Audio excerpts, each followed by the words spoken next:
What's going on, everyone? Welcome back to the Sports with Warbs wraparound series. This is the second episode I've done of this. The NHL season has started, it's underway. We've got some hockey to talk about, and I'm going to get right into it. So, the first thing I'm going to cover today is the Canadian division. I'm just going to give my initial thoughts. The teams have played between 2 and 4 games each, so couple games to talk about, and couple things I've seen, couple things I haven't seen, and yeah, let's get right into it. A little bit about each team. I got to start with the Oilers. This is the team, obviously, I watched the most, and this is the team I've been disappointed in the most. I mean, there's reasons behind it. I understand why they haven't played as well. Basically, last year they were pretty mediocre at 5-on-5, but they were really carried by their power play. They had the best power play in the league by a mile. They were able to provide goals that way. They were able to get people in on the scoring, and it's pretty much just dried up right now. So it makes sense. The 5-on-5 play wasn't great before, but they were carried by their power play. Now the power play is gone, and they've been pretty much shut out. They've gotten one goal at the very end when it didn't matter against the Habs in both games. Yeah, they need to address it. They need to figure out. I don't know if they need to shift up the lines.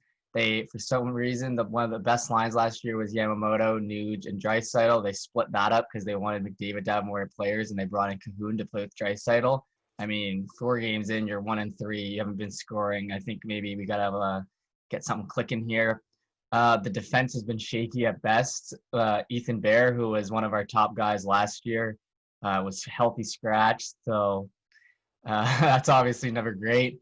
And I think the cleft bomb missing is really hurting us as well. I mean, he was our top D and he's gone. So what do you kind of expect, I guess? I mean, Tippett in his press conference after the loss to Montreal yesterday, 3-1, they weren't really ever in the game. They had a decent first period, but they weren't able to get any shots. And then it was just basically a matter of time before the Habs started putting them in. He said the team in itself needs to get their compete level up, and then their defense will come. I don't really know what that means, but we'll see. Obviously, Smith being injured hurts because we have to start Koskinen in every game and we can't go to someone else. But moving on to the Habs, like I said, I got to watch 2 of their games because they were playing the Oilers.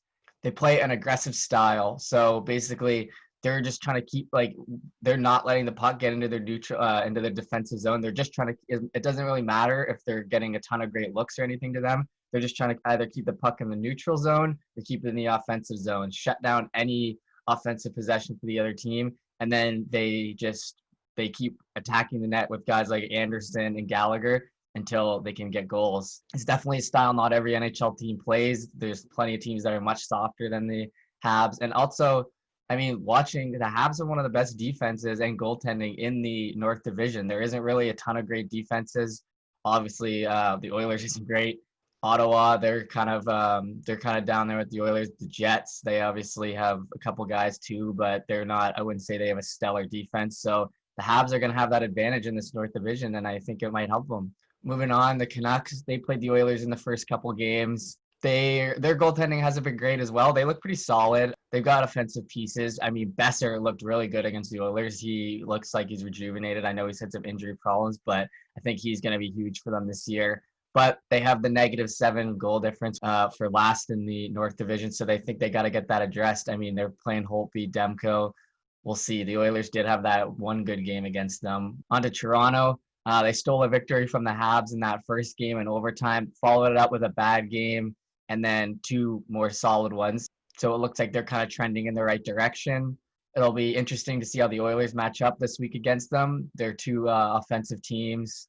The goaltending, I think, has been questioned by both teams. Obviously, Anderson's a lot better than Koskinen, but still, we'll see how that goes. It'll be interesting. I'm praying the Oilers match up better against Toronto or some of these other teams that don't have the Habs D, but we'll see.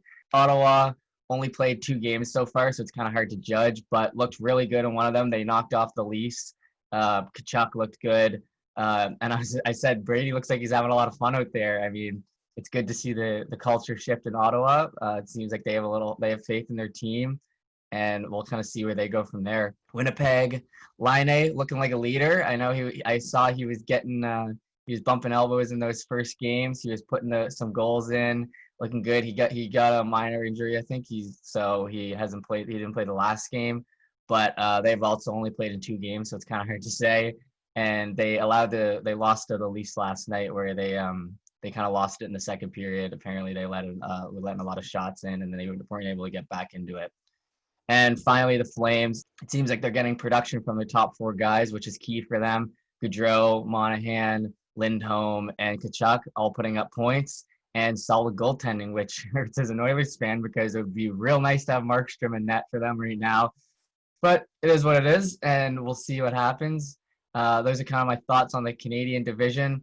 Also, moving on, just want to say Kaprizov. So this guy is on the Wild. He finally came overseas to play for them after being drafted like 2,000 plus days ago. Kind of like a Panarin of this year is what people are saying. He's got experience in a pro league. He was a stud over there like Panarin. He's coming over. They're hopeful that he'll be able to produce like Panarin when he came over. And he scored the OT winner in the first game and then had the assist on the second game. So he's making the Wild a much more exciting team to watch and someone to keep a close eye on. And I know Hot Take Hockey, John, he picked him as his caller, so we'll see. But that's it for the hockey wraparound. A week in the books by the North Division. We'll see how it goes from here. Lots of exciting hockey, but I'll see you guys later. To get away.